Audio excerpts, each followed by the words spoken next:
Political turmoil will not derail Ukraine's killer robot program, according to Ousted Defense Minister Mikhailo Fedorov.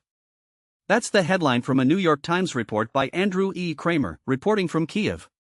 In a recent interview, Fedorov, just 35 years old, made clear that the country's tech-heavy warfare strategy will continue despite his dismissal last month.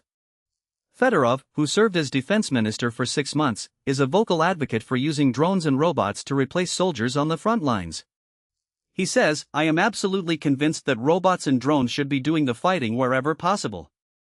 That is how we preserve the lives of our soldiers." Under his leadership, Ukraine ramped up production of cheap, smart, mass-produced weapons, helping turn the tide against Russia. But his approach clashed with traditional military figures and defense industry lobbyists. President Volodymyr Zelensky fired Fedorov, then later dismissed the top general who had feuded with him. Fedorov acknowledges that mistrust ran high. He even administered lie detector tests to root out ministry officials with secret ties to defense contractors, a shakeup that made powerful enemies.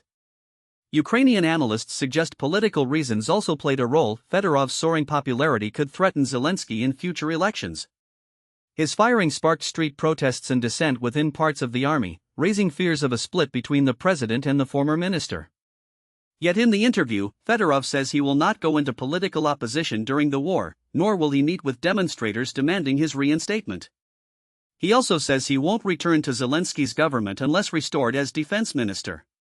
"I don't want this situation to artificially drag me into politics," he said, adding that he spent 7 years in Zelensky's government, starting as Minister for Digital Affairs.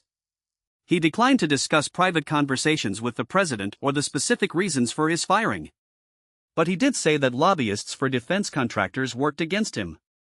Despite the turmoil, Fedorov insists the robot and drone program will not be derailed.